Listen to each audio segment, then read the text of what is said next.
Selamat pagi, selamat siang, selamat sore, atau selamat malam. Jadi mungkin, aku di sini yaitu, sebagai pengajar matematika. Mungkin sebelumnya perkenalan dulu, aku Purwantio, mungkin biasa dipanggil Yoyo, dan untuk materi pertama kita adalah bagian geometri.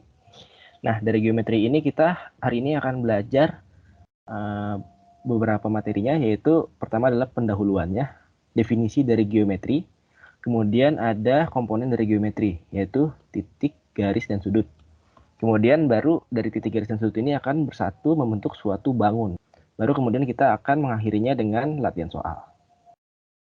Oke, mungkin untuk pertama bagian pendahuluan. Jadi dari Clemens mengatakan bahwa geometri adalah suatu cabang ilmu matematika yang membahas tentang bentuk dan ukuran dari objek yang memiliki suatu keteraturan. Dan kemudian bangun ruang seperti ruangan kita gitu, di rumah, di kamar begitu. Nah, itu adalah suatu bangun yang menempati ruang atau space. Jadi kita bisa masuk ke dalamnya atau benda-benda bisa masuk ke dalamnya. Itu yang disebut bangun ruang, yang membentuk ruang. Kemudian bangun ruang ada yang disebut dengan bangun ruang sisi datar, yaitu bangun ruang yang memiliki sisi yang datar. Contohnya ini adalah kubus dengan sisi-sisinya itu persegi, ya. Ini memiliki sisi yang datar. Dan juga disebut polihedron, yaitu memiliki sisi yang banyak. Kemudian ada yang namanya ruas garis yang disebut oleh rusuk. Rusuk ini secara istilah disebut sebagai perpotongan dua bangun. Misalkan ini titik A, titik B, terus yang atas ini titik F, dan ini titik E. Begitu. Dan kemudian kita bandingin sama bangun yang berwarna abu-abu di sini. Nah, dari garis depan dan bangun abu-abu ini kan ada perpotongannya, yaitu di garis F dan di garis B. Yang ini. Nah, dari sini disebut rusuk. Karena ini FB, jadi disebutnya rusuk FB. Nah, ujung dari rusuk ini disebut sudut. Kemudian komponen-komponennya, titik itu merupakan suatu unit terkecil dari geometri dan tidak memiliki ukuran tertentu karena ukurannya tidak pasti. Kemudian yang kedua ada garis. Ini garis ini merupakan definisinya adalah kumpulan titik. Jadi misalkan ini ada suatu garis. Nah, kemudian di sini tuh bisa dikatakan garis itu sebagai kumpulan titik-titik. Nah, ini bisa disebut garis. Nah, dari garis ini ada memiliki dua tipe, yaitu pertama ada yang garisnya ini memiliki ujung. Dari A ke B misalkan ya, A ke B. Ini dinamakan garis. Kemudian ada yang tidak memiliki ujung dan hanya memiliki pangkal.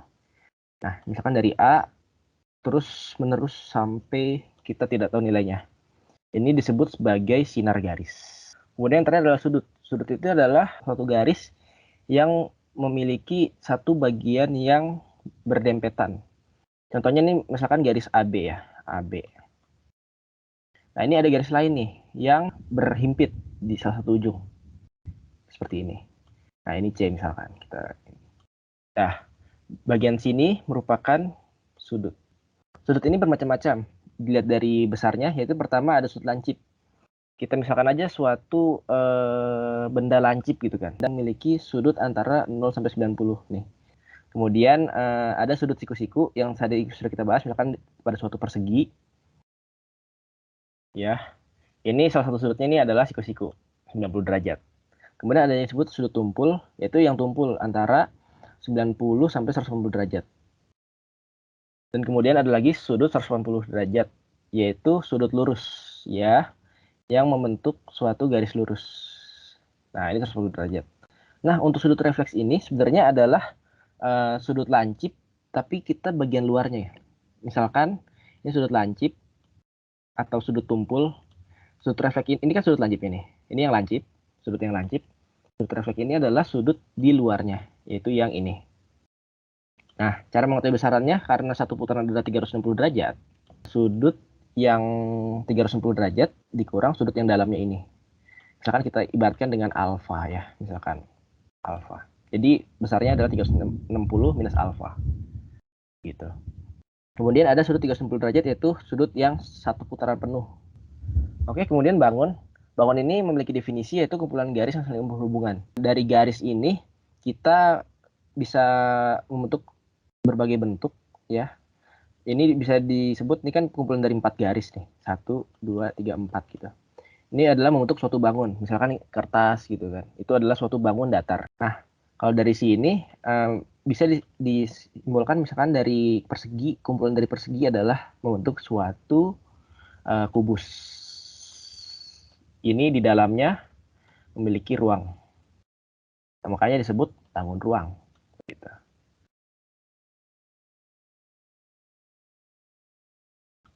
Kemudian ada kedudukan titik pada garis. Nah, ini misalkan garis AB, misalkan titik X ini adalah terletak di garisnya. Kemudian Y ini terletak di luar garis, begitu.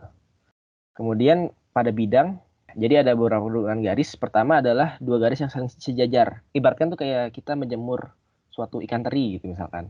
Kita sebelahan gitu kan. Kemudian ada garis yang saling berpotongan, yaitu garis yang dia bertemu di suatu titik. Kemudian ada dua garis yang saling berhimpit. Misalkan kalau kita punya lidi, sapu lidi gitu kan. Ini kita ikat semua set set set nyampe membentuk satu kesatuan. Nah, ini garisnya ini akan saling berhimpit. Itu yang dinamakan garis berhimpit. Nah, kemudian ada garis yang saling bersilangan. Ini misalkan posisinya kita di ruang. Di suatu ruangan, misalkan kita sedang tiduran ya di sini. Misalkan tiduran. Nah, di atasnya ini ada cicak di sini. Nah, dia juga membentuk suatu garis. Ini tidak saling bersejajar, tidak saling berpotongan, dan tidak saling berhimpit. Nah, ini adalah dua garis yang saling bersilangan. Masuk ke bangun ruang. Jadi bangun ruang itu adalah kumpulan beberapa garis, atau biasanya disebut sebagai rusuk ya. Dan beberapa bidang. Kemudian pertama nih ada yang disebut silinder. Silinder ini bisa juga disebut sebagai tabung. Kalian mungkin sudah tahu apa itu tabung. Mungkin kita sering lihat di kehidupan sehari-hari, yaitu sebagai pipa atau mungkin sebagai botol-botol yang rata itu akan membentuk suatu tabung. Bentuknya seperti ini. Ya, bentuknya seperti ini. Nah, ini memiliki tinggi dan ini memiliki diameter. Kita tahu diameter. Ya, itu panjang dari ujung ke ujung pada tutupnya ya. Sehingga nanti dari diameter ini kita bisa mengetahui dari jari-jarinya. Jari-jarinya itu adalah setengah dari diameter. Gitu. Oke, untuk luasnya sendiri adalah luas alas dikali tingginya. Yaitu pertama, luas alasnya karena lingkaran. Jadi rumus lingkaran adalah, luas lingkaran adalah pi r kuadrat ya. Pi r kuadrat. Kemudian dikali sama tingginya. Tingginya ini kita misalkan sebagai T. T, sehingga nanti volumenya menjadi pi r kuadrat T. Begitu. Nah, untuk luas permukaan sendiri, kita harus bedah nih. Kalau kita mau cari tahu luas permukaan bangun ruang. Ini ada dua tutup ya, atas bawah gitu. Ini berbentuk lingkaran. Kemudian selimutnya kita bedah. Ya, ini kalau dibedah bentuknya persegi panjang. Begitu. Kemudian kita tinggal menambahkan luas-luasnya ini menjadi satu kesatuan. Misalkan ada lingkarannya ada 2, jadi 2 dikali pi r kuadrat. Ini 2 dikali pi r kuadrat. Terus kemudian luas dari selimutnya. Nah, karena alasnya ini merupakan keliling dari lingkaran, ini alasnya nih kalau kita potong, ini keliling dari lingkaran. Jadi ini rumusnya adalah 2 pi r T. 2 pi r.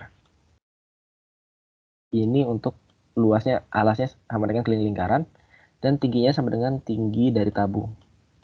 Nah, sehingga kalau kita satukan jadinya 2 dikali pi r kuadrat ditambah 2 pi r T, sehingga luas permukaannya menjadi 2 pi r kuadrat plus 2 pi r T, dan kita bisa faktorkan, jadi 2 pi-nya ini bisa kita keluarkan, 2 pi r yang kita keluarkan, kemudian dari ini kan r kuadrat, sehingga nanti 2 pi r sisanya tinggal r kan yang tidak ikut. Kemudian kalau ini 2 pi r yang kita ambil, sisanya tinggal T yang tidak ikut. Jadi bisa kayak gini, 2 pi r dikali r tambah T gitu. Oke, kemudian selanjutnya adalah bola. Bola kita sering bertemu dalam kehidupan sehari-hari. Mungkin kalian sudah tahu bola basket, bola kasti, bola bekel gitu. Bentuknya seperti ini. Dia juga sama, terbentuk dari lingkaran di sininya. Nah, dia memiliki jari-jari, ini jari-jari, ini diameter gitu.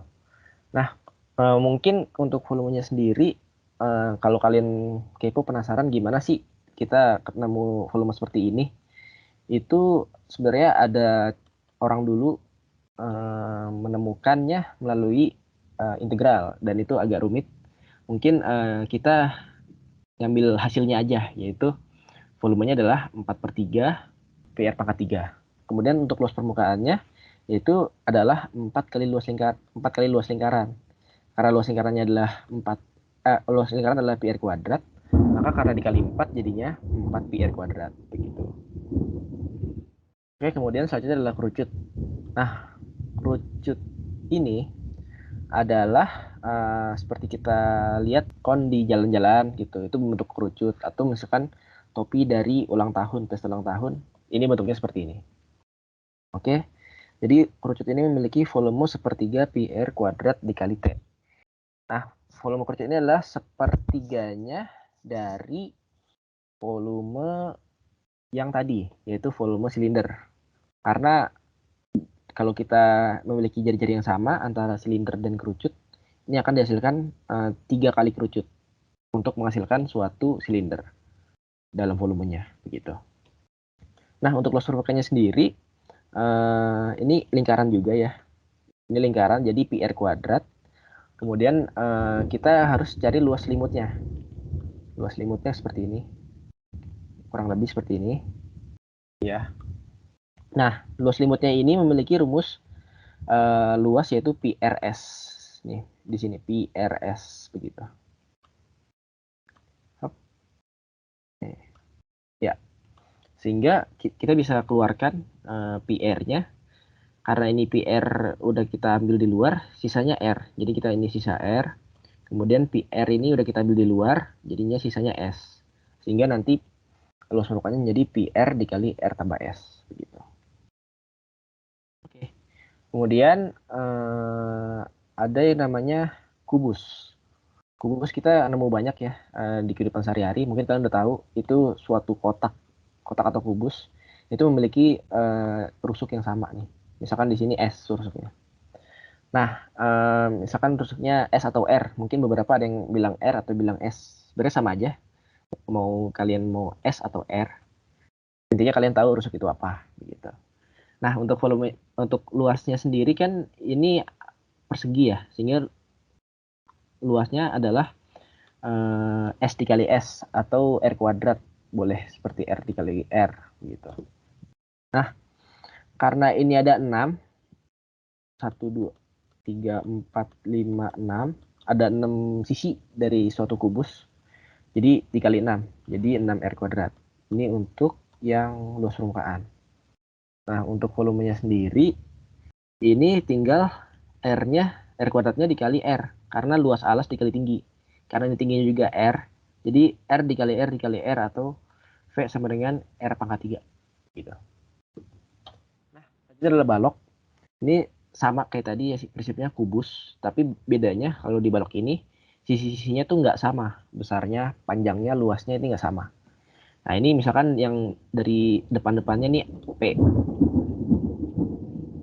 panjang, kemudian yang B ke C ini adalah lebar, dan yang G ke C ini adalah tinggi gitu. Nah, sehingga nanti karena luas alas dikali tinggi rumusnya, jadi P dikali L dikali T, ini untuk volumenya. Kemudian untuk luas permukaannya sendiri adalah luas dari keseluruhan tutupnya ini. Ya, begitu.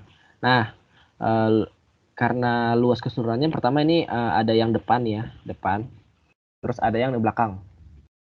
Ini depannya. Ini ada yang belakang, DC, GH. Karena mereka memiliki luas yang sama, jadi kita bisa simpulkan pertama luasnya adalah P dikali T. P dikali T, ini tingginya. Ya, tingginya. P dikali T, sehingga nanti jadinya 2 dikali P dikali T. Hal ini juga berlaku untuk yang samping, yang BCGE. Mungkin ditunjukin sebentar. Nah, ini mungkin BCGE yang ini. Nah, ini juga memiliki rumus L dikali alasnya dikali tinggi. Nah, jadi L dikali T ini untuk luas yang sampingnya. Sehingga karena di sini juga sama untuk ADHE, jadi ada 2. Dan kita kali 2 aja, 2 PT. Dan hal ini juga berlaku untuk yang atas, yang ini. Nah, yang ini juga berlaku, yaitu L dikali P gitu, PL. Nah, hal ini nanti jadi membentuk suatu persamaan baru untuk luas permukaannya. Nah, jadi 2PL ditambah 2PT ditambah 2LT. P ini adalah panjangnya, L ini adalah lebarnya, T ini adalah tinggi. Nah, jadi duanya bisa kita keluarkan, jadi 2 dikali PL tambah PT dikali L tambah LT. Begitu. Nah, kemudian ada yang disebut sebagai prisma. Prisma ini prinsipnya mirip seperti balok, tapi alasnya ini beragam. Bisa segitiga, bisa balok, bisa seperti balok, alasnya persegi, bisa juga seperti segi banyak, segi 5, segi 6. Nah, untuk yang sekarang kita akan belajar prisma segitiga. Nah, untuk volumenya sendiri sama, luas alas dikali tinggi. Nah, karena alasnya segitiga, luas segitiga adalah setengah dikali alas segitiga. Alas segitiganya dikali tinggi segitiga, begitu kan. Ini luas segitiga. Terus dikali tinggi dari prismanya, gitu. Nah, untuk luas permukaannya sendiri, kita sesuaikan sama banyak sisinya untuk setiap prisma. Nah, pertama ini untuk segitiga, atas bawah pasti ada 2. Kemudian yang sampingnya karena dia segitiga, sudut selimutnya itu ada 3 bidang, yaitu ini, dan ini. Begitu. Nah, sehingga nanti luas permukaannya adalah luas alasnya dikali 2, yaitu 2 dikali luas segitiga, yaitu setengah alas segitiga dikali tinggi segitiga. Terus ditambah, karena ini segitiganya, misalkan segitiganya nih ada sisinya nih, ini sisi 1, sisi 2, sisi 3, begitu. Nah, untuk luas masing-masing sisinya ke atas, ini kan tinggal alas dikali tingginya ya, alas dikali tinggi. Nah, ini kita bisa sederhanakan, jadi nggak usah ngitung satu-satu. Ini jadi keliling alas dikali tingginya aja. Kenapa bisa begini? Karena kan ini keliling ini adalah yang masing-masing sisinya ditambahkan, kemudian dikali tinggi. Nah, itu hasilnya akan sama seperti masing-masing sisi dikali tinggi, terus ditambahin satu-satu. Itu sama aja, begitu. Jadi bisa dipakai rumus seperti ini. Jadi luas permukaannya menjadi alas segitiga dikali tinggi segitiga, terus ditambah keliling segitiga dikali tinggi prismanya, begitu. Nah, ini juga sama untuk segi 4 dan segi 5, begitu. Nah, kita udah tahu tadi balok, sepertinya balok juga sama seperti yang prisma, begitu. Rumusnya tetap luas alas dikali tinggi. Jadi alasnya kita hitung, terus tingginya kita hitung. Atau bisa disebut sebagai P dikali L dikali T, yang tadi sudah dijelaskan juga di sini, begitu. Nah, untuk segi banyak, kali ini kita tidak akan fokus ke sini, tapi untuk pengetahuan saja, jadi segi banyak juga bisa membentuk prisma, misalkan segi 5, segi 6, yang nanti akan disesuaikan dengan luas dari masing-masing bangunnya, begitu. Nah, sama ya, untuk segi 5 nih, luas alas dikali tinggi, dan luas permukaannya 2 kali luas alas, plus keliling alas dikali tinggi, begitu. Nah, untuk limas. Limas ini adalah anaknya prisma, istilahnya begitu. Nah, limas ini volumenya adalah sepertiga dari volume prisma. Jadi ini adalah sepertiga dari volume prismanya, begitu. Yaitu sepertiga dikali luas alas dikali tinggi. Nah, luas alasnya kita sesuaikan aja, mau segitiga atau segi 4. Ini akan kita sesuaikan, yaitu misalkan segitiga jadinya sepertiga dikali setengah dikali alas segitiga dikali tinggi segitiga dikali tinggi dari limas. Kemudian yang segi 4 juga disesuaikan, alasnya berapa, terus dikali sepertiga dikali sama tingginya, gitu. Nah, untuk luas permukaannya sendiri, pasti kita pertama adalah luas alas ditambah dari jumlah dari sisi tegak. Ini adalah sisi-sisinya, misalkan 5 segitiga, terus sisi-sisinya ada 3, kemudian ada 5 segi 4, sisinya ada 4. Jadi jumlah sisi dikali sisi tegak. Nah, sisi tegak itu apa? Jadi kan di sini kan ada tinggi ya, dan di sini tuh miring. Nah, tingginya itu lurus, kemudian yang titik AD ini adalah posisinya miring, begini. Nah, yang disebut sebagai sisi tegak itu adalah yang AD, yang ini. Ini disebut sisi tegak, gitu. Nah, cara mencari sisi tegaknya gimana? Cara mencari sisi tegaknya itu adalah kita menggunakan Pitagoras, yaitu A kuadrat ditambah B kuadrat sama dengan C kuadrat. Ini mungkin legend banget nih rumusnya. Yaitu misalkan kita ibaratkan di sini. Misalkan ini adalah ada titik di tengah nih. Misalkan kita ibaratkan ini titik O. O di tengah gini ya. Nah, sehingga nanti karena sisi miringnya adalah AD, jadi C-nya ini adalah AD. Dan A-nya ini kita bisa pakai AO kuadrat. AO kuadrat ditambah tingginya dikuadratin, tinggi dari limas dikuadratin. Kemudian sama dengan dari sisi miringnya ini, sisi tegaknya, AD kuadrat gitu. Sehingga kita bisa menemukan panjang dari AD atau sisi tegaknya. Kemudian kita bisa menemukan luas permukaan dari setiap limas, yaitu luas alas ditambah jumlah sisi dikali sisi tegak begitu. Oke. Kemudian selanjutnya kita ada latihan soal. Selanjutnya kita bakal latihan soal. Nah, untuk soal pertama diketahui kubus ABCD FGH dengan panjang kopi. Kubusnya ini di kopi.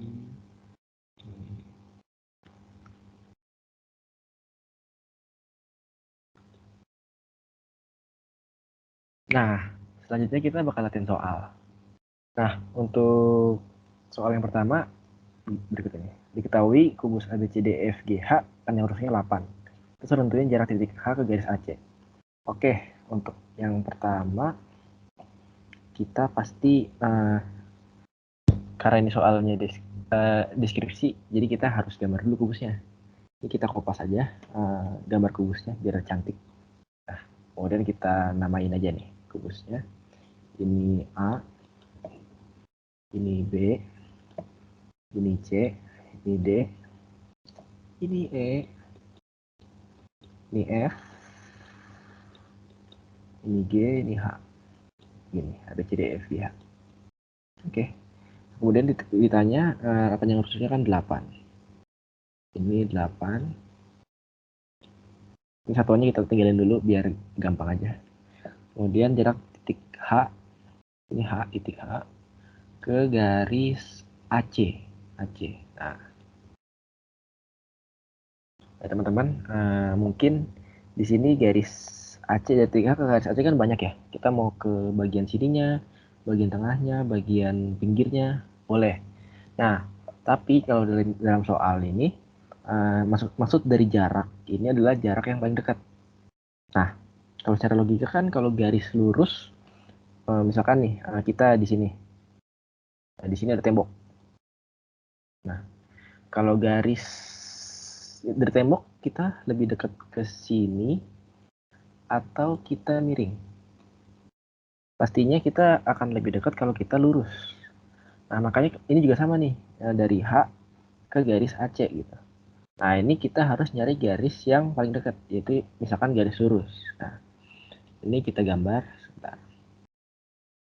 Ya, ini kita gambar ke lurus ke garis O, ini yang tengah. Nah, misalkan kita ini ibaratkan O gitu kan. Ini dari H ke C, kita gambarin aja garis bayangan. Nah, untuk mempermudah. Nah, sehingga didapatkan suatu bangun baru. Nih. Nah, seperti ini. Nah, dapatkan suatu bangun baru, yaitu bangun seperti ini. Bangun hub, hub. Nah, kita black aja nih dari sini ke sini. Nah, atas itu adalah H, terus ininya itu adalah A, dan yang samanya itu adalah C. Seperti kita tahu kan rusuknya 8. Nah, untuk mencari diagonal bidang, yaitu dari H ke A dan H ke C, ini kita bisa menggunakan Pitagoras. Yaitu pertama misalkan kayak gini ya. Nah, kan rusuk ya. Ini 8, ini 8. Nah, sebenarnya ada cara cepatnya teman-teman. Kalau misalkan diagonal bidang, ini adalah 8 akar 2. Jadi rusuk akar 2. Ini kalau kalian mau buktiin boleh aja. Karena kan 8 kuadrat tambah 8 kuadrat kan jadinya 64 tambah 64 sama dengan 128. Nah, 128 itu adalah 2 dikali 64 kan. Berarti kalau di akar jadinya 2 akar dari 2 dikali 64 jadinya 8 akar 2. Hasilnya akan sama. Ini adalah cara cepatnya. Pokoknya kalau diagonal bidang 8 akar 2 dan kalau diagonal ruang itu ada 8 akar 3. Begitu. Nah, ini kita langsung aja. Ini kan udah ketemu 8 akar 2. Ini juga sama 8 akar 2 gitu. Karena ini sama, jadi ini bisa kita simpulkan bahwa ini adalah segitiga sama kaki. Dimana kakinya ini adalah, kakinya ini adalah AC ya. AC berarti juga diagonal bidang 8 akar 2. Jadi ini bukan sama kaki, jadi sama sisi, segitiga sama sisi, segitiga sisinya sama. Jadi kalau kita potong ke tengah-tengah, ini kebagi 2 sama rata. Jadi ini tinggal bagi 2 aja, 8 bagi 2 kan 4.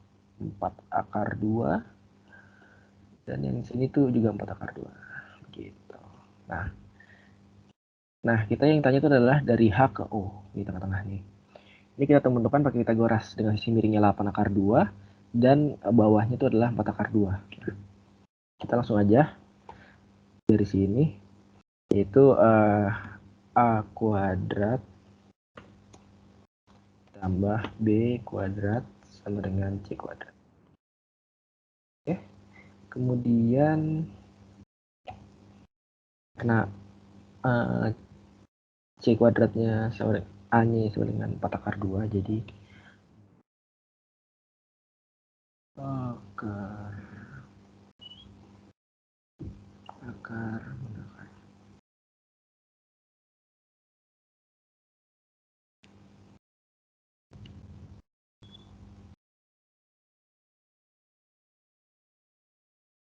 4 akar 2 ya. Jadi 4 akar 2 terus dikuadratin tambah B-nya itu kita cari B kuadrat. Ya, sama dengan C kuadrat. C-nya itu 8 akar 2. 8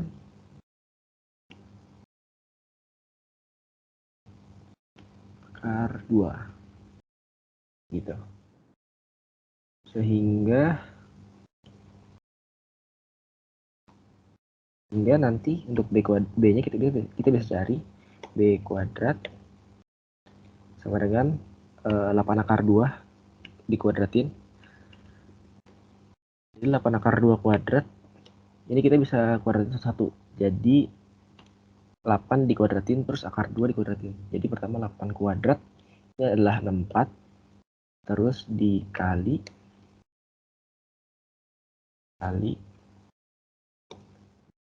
akar 2 kalau dikuadratin, karena di akar dikuadratin jadinya bilangan di dalam akarnya itu dikali 2 terus ditambah 4 dikuadratin 16 dikali 2. Nah, sehingga ini dikurang, jadi ini C dikurang A. Nah, sehingga nanti hasilnya akan menjadi 128 karena 4 dikali 2 dikurang 16 dikali 2 sama dengan 32. Sehingga akan dihasilkan sama dengan 96. Gitu. Nah, sehingga ini tinggal kita akarin aja. Kita akarin akar dari 96. Ini untuk menemukan 96. Ini untuk menemukan B-nya. Ya, sehingga sama dengan kalau kita akarin, pertama kan 96 itu kan sama dengan akar dari 16 dikali 6. Gitu ya. Jadi 9 itu 16 dikali 6. Sehingga hasilnya akan sama dengan, karena 16 ini akarnya jadi 4, jadi 4 akar 6. 4 akar 6. Ini hasilnya. Dan kemudian ketemu jawabannya adalah yang C untuk nomor 3.